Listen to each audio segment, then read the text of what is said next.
로마서 10장 9절로부터 13절의 말씀입니다. 이 계시의 말씀을 한 절씩 교독으로 받들어 읽겠습니다. 내가 만일 네 입으로 예수를 주로 시인하며 또 하나님께서 그를 죽은 자 가운데서 살리신 것을 내 마음에 믿으면 구원을 받으리라. 사람이 마음으로 믿어 의에 이르고 입으로 시인하여 구원에 이르느니라.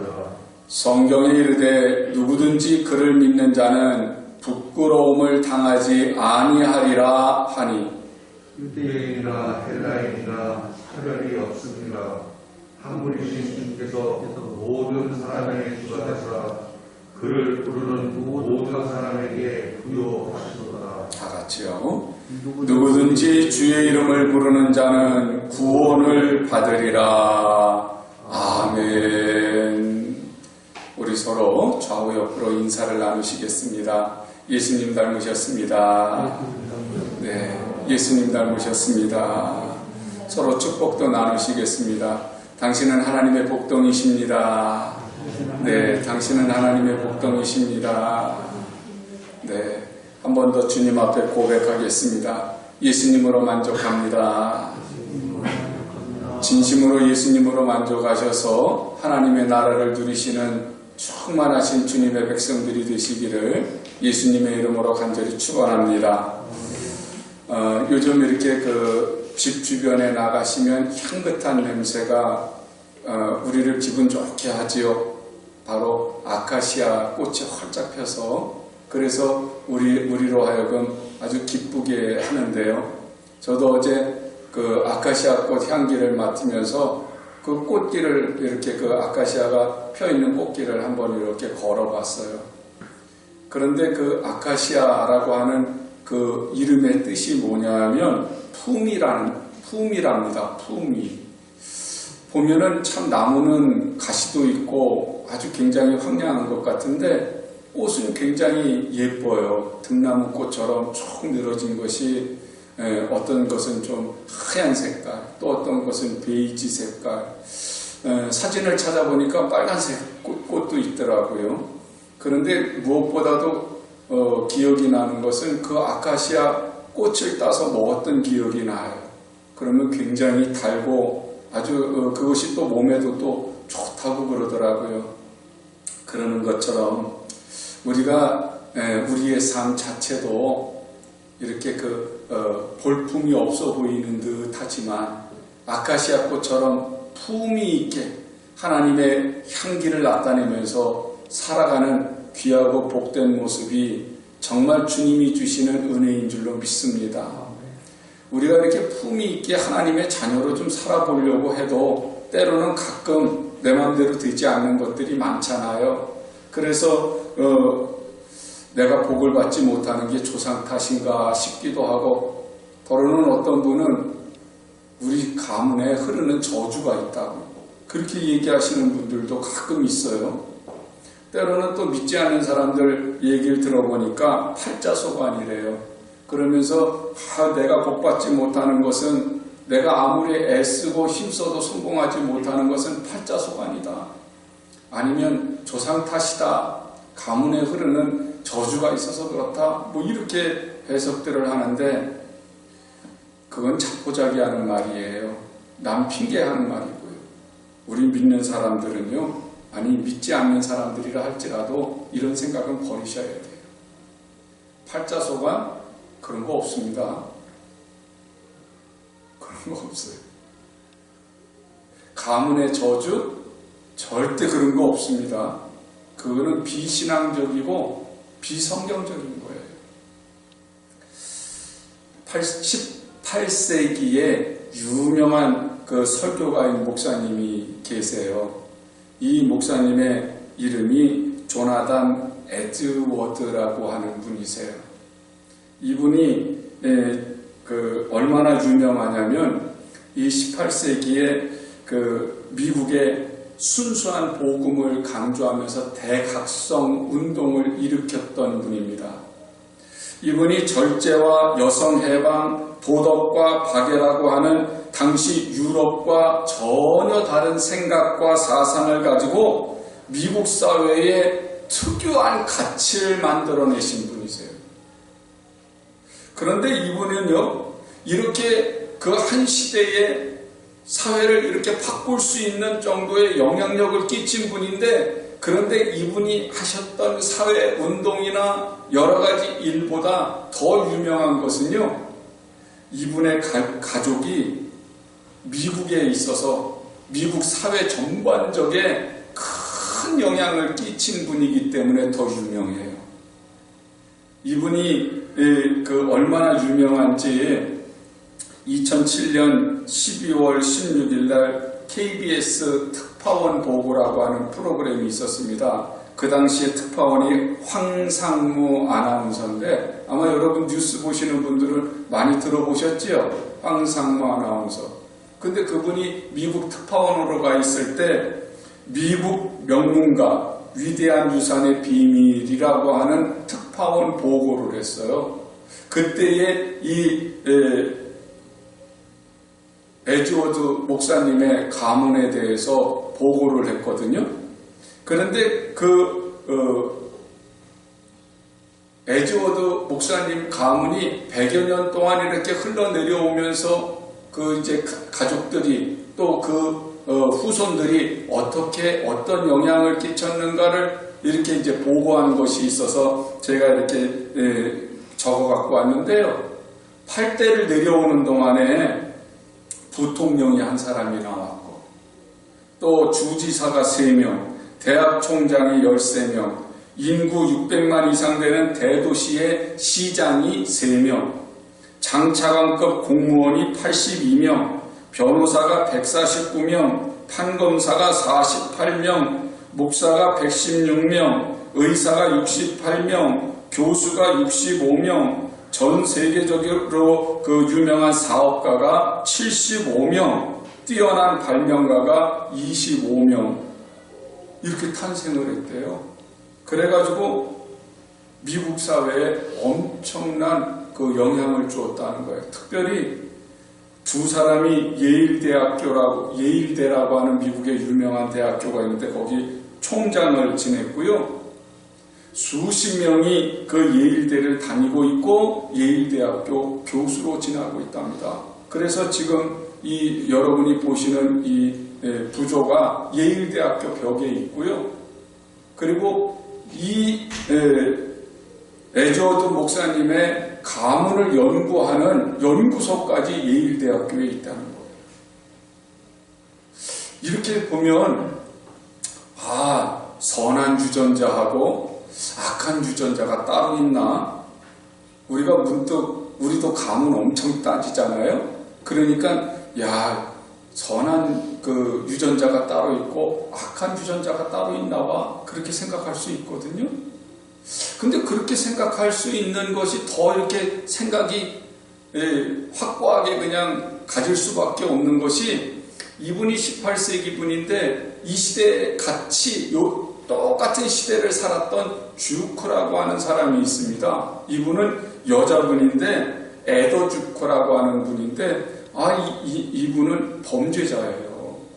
그래서 똑같이 이제 같은 기간을 두고 이분의 가문을 조사를 해봤더니요, 무려 69%의 범죄자가 나왔대요. 300명의 극빈자, 60명의 도둑, 130명의 유죄 판결을 받은 범죄자, 그리고 55명의 창녀. 고작 20명만 직업교육을 받았는데요, 그 중에서 10명은 교도소에서 직업교육을 받았고요. 게다가 주크가에는 불행하게도 7명의 살인범도 있다는 거예요. 이것을 연구한 사람이 1874년에 미국 학자 리처드 덕데일이라고 하는 사람이 주크가의 연구라고 하는 그 연구 논문에서 발표를 했어요. 주크가가 이런 사람들이 나왔다. 미국 정부에서 74년에 이 덕대일이라고 하는 그 사람이 주크가 연구한 것에 대해서 이제 같이 금액으로 환산을 했어요. 이 사람의 그 집 때문에, 집안 때문에 미국 경제가 얼만큼 손해를 봤는지를 확인을 해봤더니 그 당시에 130달러, 현재 가치로 따지면 2천만 달러인데 우리 돈으로 따지면요 262억 원에 달하는 손실을 미국 사회가 입었다는 거예요. 그래서 에즈워즈 목사님에 대한 얘기는 KBS에서 방영을 했다면 이 주크 가문에 대한 얘기는 엊그저께 TVN에서 하더라고요. 여러분 어떠세요? 두 가문을 단순하게 비교해보면 지금 제가 말씀드린 것처럼 좋은 유전자가 따로 있나? 나쁜 유전자는 따로 있는가 봐. 그래서 좋은 유전자를 가진 사람들끼리 모여가지고 살고 나쁜 유전자를 가진 사람을 다 없애버리면 사회는 좋아지지 않을까? 그런 생각이 드세요? 안 드세요? 그런데 이건 큰일 나는 생각. 왜냐하면 이런 생각을 진짜 했던 과학자들이 있었고요. 이 일 때문에 엄청나게 많은 사람들이 죽었거든요. 이것을 그렇게 나쁜 사람들, 나쁜 성격을 가진 사람들을 퍼뜨리지 않고 좋은 그 유전자를 가진 사람들만 가지고 있어야 되겠다. 그래서 좋은 사회를 만들어야 되겠다 하고 연구했던 학문이 바로 우생학이라고 하는 연구예요. 우생학은요, 우리가 잘 아는 것처럼 1859년에 다윈이 종의 기원이라고 하는 책을 발표해가지고 진화론이 이제 그때부터 시작이 됐거든요. 그 진화론에서 파생한 것이 멘델의 유전법칙이라고 하는 것, 그리고 골턴의 우생학이라고 하는 것이 파생이 됐어요. 이 우생이라고 하는 게 뭐냐면 우월성을 가진 그 유전자와 또 열등성을 가진 유전자가 있는데 열등성을 가진 유전자는 다 제거해버리고 소멸시키거나 없애버리고 좋은 우월한 성질을 가지고 있는 것들만 남기면 그러면 좋은 것들이 자란다는 거예요. 말을 들으면 그럴듯하잖아요. 문제는요, 사람도 그렇게 하면 된다고 생각을 했던 거예요. 사람도 그렇게 유전 형질을 개선해가지고 좋은 유전자를 가진 사람들은 자꾸 아이들을 낳게 하고 나쁜 유전자를 가진 사람은 자기나 살고 그냥 죽게 만들어버리는 거, 그렇게 만들면 사회가 더 좋은 사회가 되지 않을까? 그거를 적용한 게 어제는 미국이었어요. 그러니까 우생학을 만든 곳은 영국이었는데 그것을 사회적으로 적용한 데가 미국이라니까. 그래서 미국에서요 20세기에 들어가지고 얼마 되지 않았어요. 1907년 단종법을 만들기 시작을 합니다. 단종법이라고 하는 게 뭐냐면 강제 불임 시술이에요. 그래가지고 장애인, 고아, 거지, 불황자, 성매매하는 여성들, 생활보조금을 받는 사람들, 알코올 중독자, 또 범죄자, 한센병, 문둥병자 말이죠. 또 흑인, 원주민 이런 사람들을 강제로 불임 시술을 했습니다. 일부 주에서는 그 성범죄자를 대상으로 해서 남자들을 거세시키기도 했지만은요, 이 단종법에 많은 피해를 받은 사람들이 누구냐면 대부분 다 여성들이었어요. 언제 끝났냐면 1981년에 이 단종법이 끝나요. 그동안에 얼마나 많은 사람들이 단종 시술을 당하냐면 약 7만 명이 단종 시술을 당합니다. 놀라운 일이죠. 자유국가라고 인권국가라고 했던 미국에서 이런 일이 일어납니다. 왜냐하면 이렇게 해봤는데 그렇다고 해서 좋은 유전자만 흘러가고 나쁜 유전자는 없어졌냐? 그렇지 않더라. 그런데 더 충격적인 건요, 미국에서 이렇게 우생학을 막 이렇게 그 정치적으로, 국가 정책으로 하는 것을 보고 배운 사람이 누구냐면 히틀러예요. 히틀러는요, 1853년에 그 프랑스의 고비뉴라고 하는 사람이 인종 간 불평등에 대한 에세이를 씁니다. 거기에서 뭐라고 얘기하냐면 백인 계통의 아리안족이라고 있거든요. 이게 이제 독일 사람들을 비롯해서 유럽의 백인들을 말하는 거예요. 이 사람들이 사람 종족 중에 최고 우월하다고 그런 말을 했어요. 그러니까 독일 사람이 우월하다고 하는 것에 꽂혔어요. 그러면 이 독일 아리안 사람들의 순도를 높이기 위해서는 주변에 있는 사람들, 열성인 사람들은 죽여야 되겠구나, 없애야 되겠구나. 그래서 유대인들 60만 학살이 그래서 일어난 거예요. 거기다가 집시들, 자기들의 바람직하지 못하다고 생각하는 그 인종들 다 잡아다 죽여서 한꺼번에 몇 명을 그 당시에 죽이냐면 1000만 명을 죽입니다. 여러분, 이거 비극적인 일들이 어디서 나왔다고요? 이게 좋은 유전자가 있는 사람이 따로 있나 봐. 나쁜 유전자 따로 있나 봐. 좋은 유전자, 나쁜 유전자를 우리가 얘기하지만 믿는 사람들이 지금 뭐라고 생각했다고요? 우리 집안은 가문이 더러운가 봐. 저주가 흘러. 조상이 뭘 잘못해가지고 내가 이렇게 벌을 받아. 이거 잘못된 생각이라고요. 우리가 지금 사람들이 뭐라고 그러냐면 이 동양에서 사는 사람들 유색인종이라 그래요. 황인종이라고. 근데 여러분들은 내가 황인종인 거 알았어요? 몰랐어요? 근데 황인종인 거 어떻게 알았어요? 백인들이 와가지고 우리 보고 너희들 유색이 색깔이 있네, 황색이 있네 이러니까 황인종인 줄 알았지. 그러니까 나는 황인종인지 흑인종인지 몰라요. 누구 입장에서 본 거라서 내가 황인종이야. 백인 입장에서 본 거라서 황인종이에요. 이게 잘못된 거예요.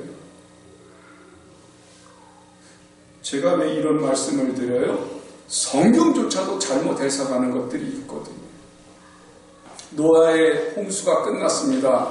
노아의 아들들 가운데 셈과 함과 야베스를 통해서 전 세계 인류가 퍼졌습니다. 그런데 사람들은 뭐라고 부르냐면 셈과 함과 야벳을 통해서 백인과 흑인과 황인종이 나누어졌다는 거야. 그래서 백인은 축복받아가지고 지혜롭고 세계를 다스릴 정도가 됐고, 흑인은 저주받아가지고 가난하게 살았다는 거야. 말이 돼요? 안 돼요? 이건 말도 안 되는 해석을. 흑인은 왜 저주를 받았습니까? 이거는 백인들이 하는 얘기예요. 그거를 우리가 그대로 따르면 안 되거든요. 이건 정말 비성경적이고 비신앙적인 거예요. 우리나라에서도 이 우생학이 19세기에 들어옵니다. 여러분 기억하실 거예요. 어렸을 때 극장 가면 대한이었어 이러고 나와요. 그리고 나서 막 나온 게 뭐냐면 아이들 이렇게 막 등치 큰 애들이 나오고 등치 작은 애들 나오고 막 그러면 그때 이제 대한뉴스에서 나오는 게 있었어. 우량아 선발대회. 기억나세요? 등치 크고 몸무게 많이 나가서 우량아가 선발이 되면 걔는 좋은 유전자를 가진 거야. 조그맣고 등치도 약하고 그러면은 열성이야. 자, 그럼 우리 한번 따져봅시다. 그래서 그렇게 등치도 크고 건강하게 있는 사람 지금 잘 살고 잘 먹고 사회적으로 잘 나가요? 못생기고 그런 사람들은 사회적으로 뭐 볼품 없나요? 그래요. 1900년, 한 70년, 80년대 얘기라고 치고, 지금도 우리가 우생학에 빠져 있는 게 있어요. IQ입니다, IQ 테스트. 평범한 사람들은 뭐 102에서 120 정도, 그리고 120 넘어가 150 넘어가 막 천재라고 그러잖아요. 그러면 100 미만인 사람들은 바보입니까? 근데 우리는 이걸 아주 굉장히 믿거든요.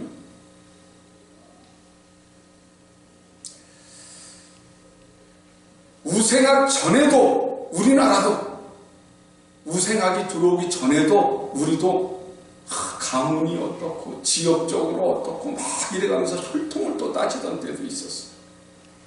그게 다 왜 그래요?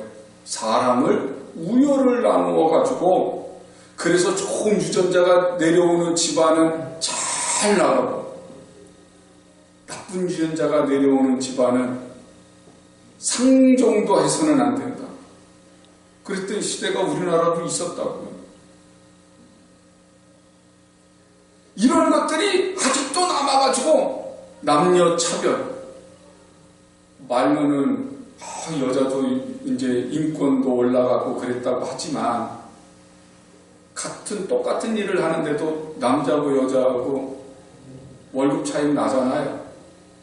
그게 남녀 차별이에요. 왜 여자는 열성이고 남자는 우성이에요? 그 말도 안 되는 논리가 지금 우리 사회에 아직도 남아 있어요. 인종차별.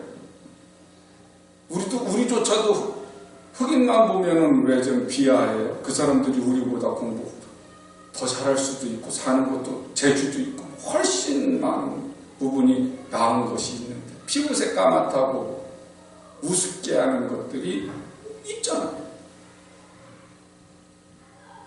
빈부차별, 부자는 우성이고 가난함이 열성입니까?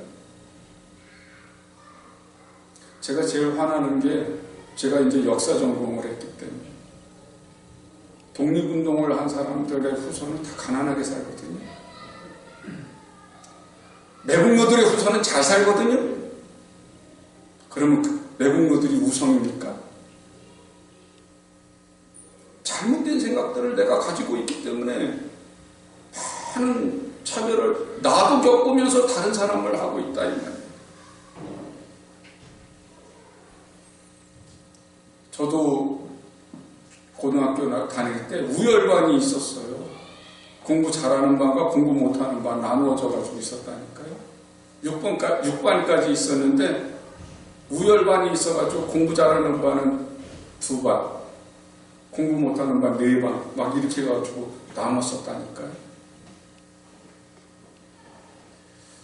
여러분, 지금 제가 말씀드리는 말씀 핵심을 아십니까?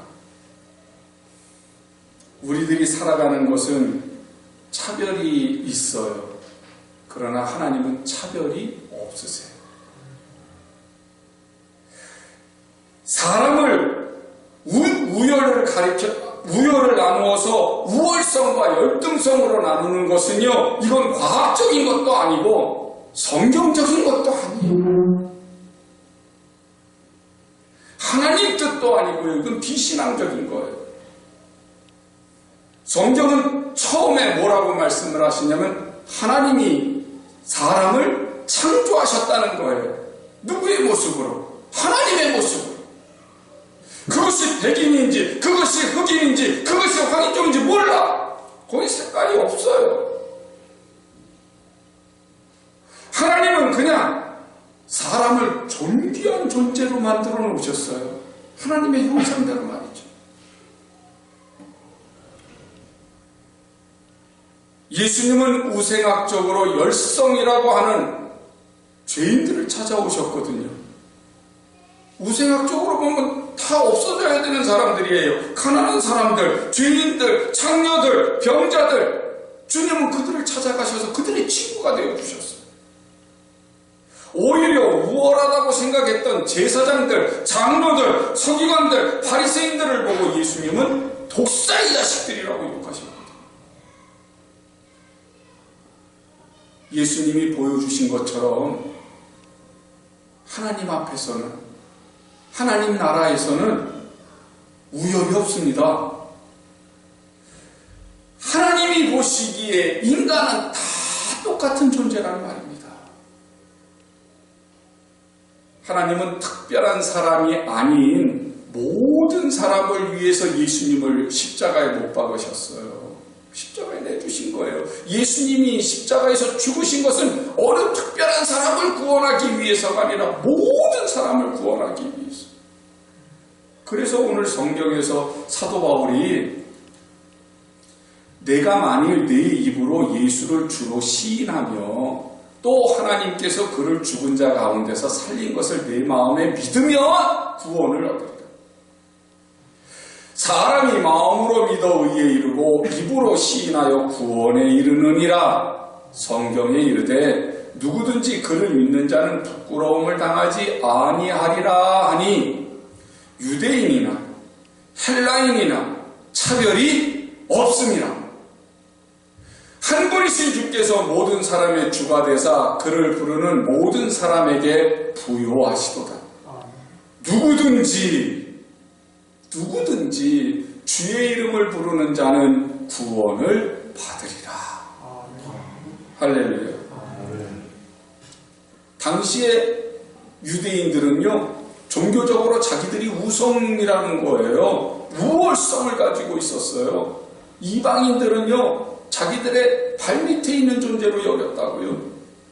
그러나 사도 바울은 뭐라고 얘기하면, 아니, 천국은 믿는 사람이 가는 거지 유대인이라고 가는 것이 아니야. 하나님은 멸망받을 사람, 구원받을 사람을 따로 창조해 놓으신 것이 아니야. 누구든지 주님을 믿기만 하면, 누구든지 그리스도를 영접하기만 하면, 그래서 하나님의 자녀가 되면 그 사람은 구원을 얻는 거야. 여러분, 무당의 자녀도 목사가 될 수 있습니다. 목사의 자녀도요, 타락할 수 있어요. 유전자가 아니에요. 그것은요, 내가 자라는 환경이, 내가 사는 환경이, 그리고 내가 무엇을 선택하느냐에 따라서 달라지는 거예요. KBS 특파원 현장 보고에서 결론이 뭔지 아세요? 에즈워즈 목사님의 그 가문이 어떻게 이렇게 훌륭한 가문이 되었는지에 대한 그 결론이 있는데요. 그 결론은 간단합니다. 신앙. 첫째가 신앙. 둘째가 교육. 셋째가 사랑이었어요. 에즈워즈 목사님이요, 자기가 설교한 내용과 자기가 사는 모습이 일치가 됐다는 거예요. 언행일치가 됐다는 거예요. 신앙과 삶이 일치가 됐다는 거예요. 요즘 그렇지 못한 신앙인들 때문에 얼마나 우리가 힘들어하고 있어요. 같은 믿는 사람으로서만. 그런데 이 에즈워드 목사님은 언행일치, 믿음과 삶이 일치가 되는 것을 보여줬다. 둘째, 교육을 시키는데 당시에는 남녀차별이 극심했음에도 불구하고 11명의 자녀 중에서 7명이 딸이었는데요. 그 11명의 자녀들을 똑같이 교육시켰다는 거예요. 차별 두지 않고 딸들에게까지도 똑같이 교육을 시켰어요.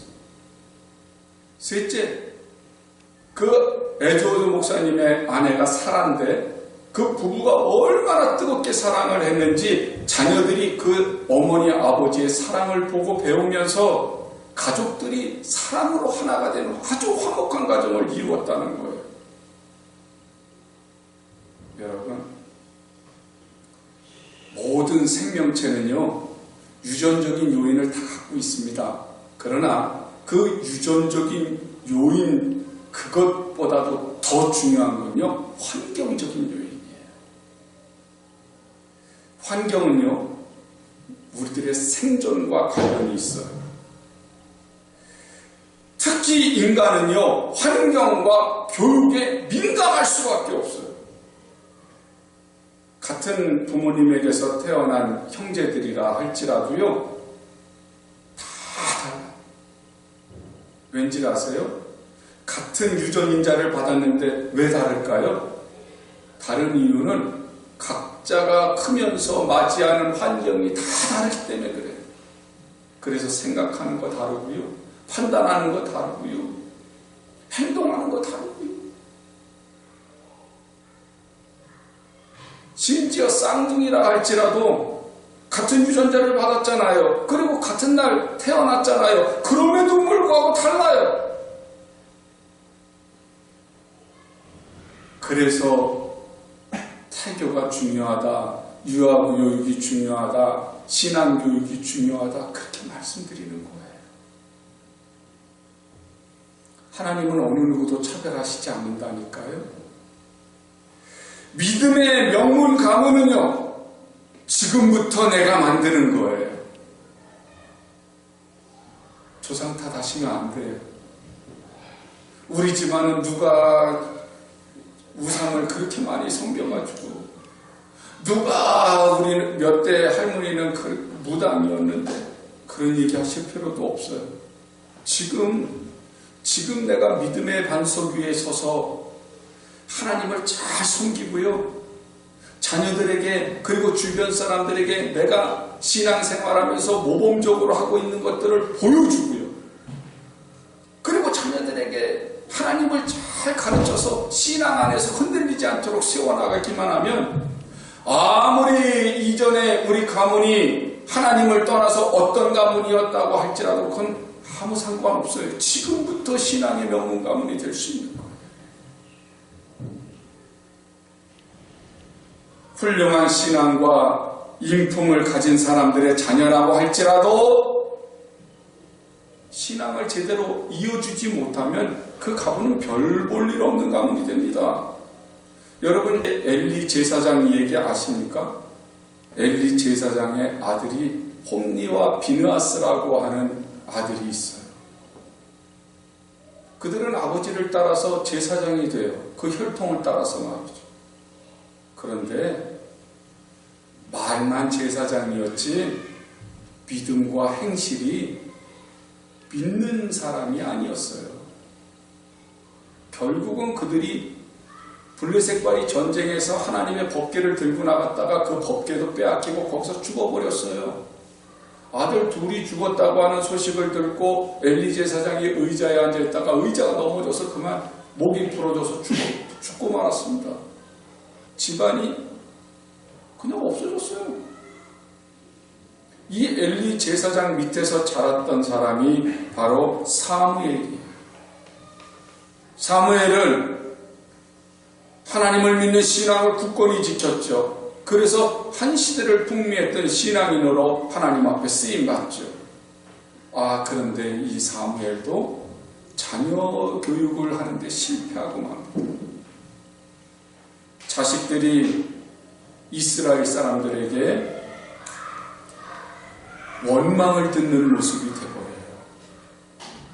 그리고는 이스라엘 사람들이 사무엘에게 왕을 요구하죠.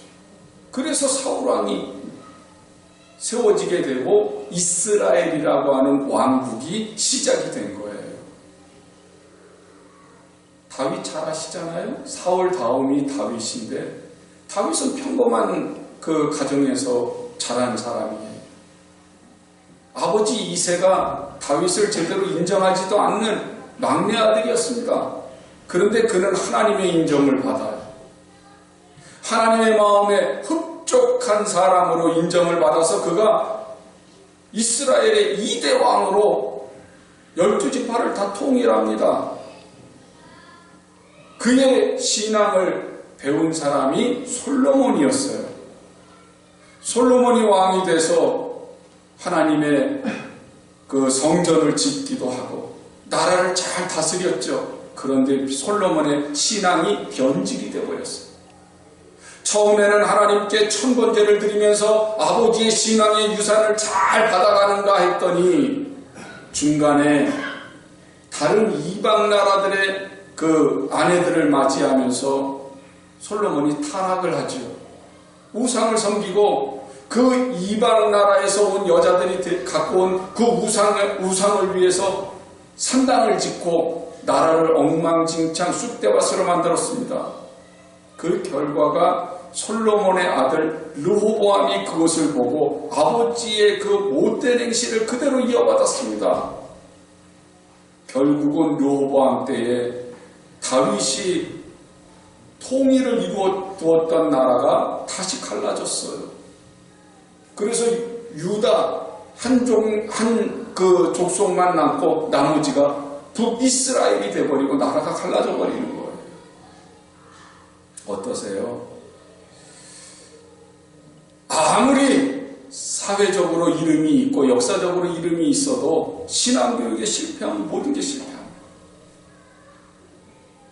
내가 신앙에 바로 서지 못하면 내 인생 실패하는 거예요. 내가 신앙을 잘 지키고 주변 사람들에게 신앙의 모범을 보이는 사람이 성공하는 사람이에요. 성경에 이름도 없지만 우리에게 지금까지도 성공한 사람들로 나온 사람들이 있어요. 예를 들어 볼까요? 나면서부터 보지 못하는 사람이 있었어요. 그가 예수님을 만났습니다.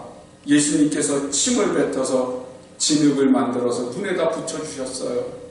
그리고는 실로암 연못에 가서 씻으라고 그랬어요. 그가 실로암 연못에 가서 씻음을 받은 후에 나왔습니다. 그가 예수님이 고쳐주셨다고 하는 이야기를 증거하니까 그를 유대인들은 추방해버렸어요. 그래서 유대교에서 쫓겨났어요. 그럼에도 불구하고 그는 평생 주님을 따르는 사람이 되지요. 예수님께서 바리새인 시몬의 집에 가서 앉아 계셨을 때에 그 동네에서 죄인이라고 소문난 여자가 있었어요. 이 여자가 와서 눈물로 예수님의 발을 적십니다. 그리고 자기의 머리털로 닦았어요. 그리고 평생 모아왔던 그 옥합을 깨뜨려서 예수님의 발에 붓지요. 사람들은 이 사람이 없어져야 될 존재라고 여겼어요. 왜냐하면 죄인이었으니까. 완전히 우열을 가르고 보면 이 여자는 실패한 인생을 산 사람이었습니다. 그런데 예수님을 만났어요. 그리고 예수님께서 그의 죄를 용서해 주셨어요.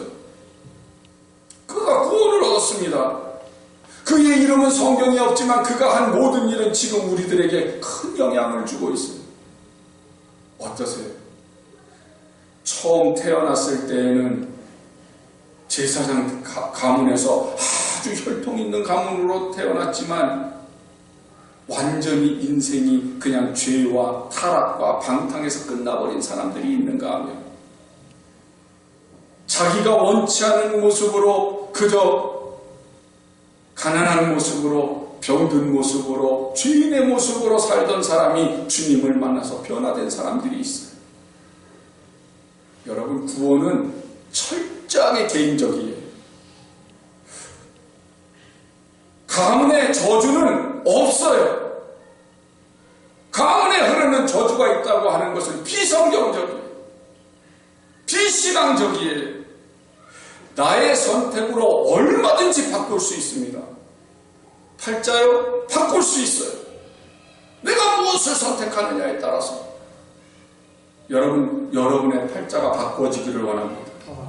주님으로 말미암아 바꿔주시기를 원해요. 주님을 믿으시면, 제대로만 믿으시면, 그리고 내가 예수님을 제대로 믿고 나의 가족들에게 제대로 내가 예수님을 믿는 모습에 모범을 보이기만 하면 명문가문이 돼요. 하나님은 차별이 없으신 하나님이라는 사실을 여러분 기억하시게 되기를 원합니다. 오늘 11절에서 뭐라고 말씀을 하세요? 누구든지 그를 믿는 자는 부끄러움을 당하지 아니하리라. 왜요? 하나님의 자녀가 되니까. 우리가 지금 현재 내 집안이 혈통이 어떻든 상관없습니다. 내가 당하고 있는 상황이 어떻든 상관이 없어요. 내가 살아온 처지가 어떻든 상관이 없어요. 그것은 다 팔자소관이 아니에요. 그것은 가문 대대로 내려오는 저주가 아니에요. 지금이 중요해요. 내가 구원받기 위하여 나를 위해서 죽으신 예수 그리스도, 그분이 나의 주님이라고 하는 사실을 고백하고 십자가에서 죽으신 그 예수님을 부활시키신 하나님이 나의 아버지라고 고백하기만 하면 그러면 우리의 인생은, 우리의 운명은 얼마든지 바뀔 수 있습니다. 하나님이 우리를 부끄러운 사람이 아니라 하나님의 자녀로 만들어 주실 거니까. 부디 믿음의 반석 위에 굳건히 서시게 되기를 원합니다. 부디 바른 생활을 통해서 자녀들과 다른 사람들에게 선한 영향력을 끼칠 수 있게 되기를 원합니다. 믿음과 삶이 일치되는 삶을 사셔서 부디 믿음의 명문 가문을 이루시고요. 하나님 앞에 잘했다 인정받으시는 여러분들이 되시기를 예수님의 이름으로 간절히 축원합니다.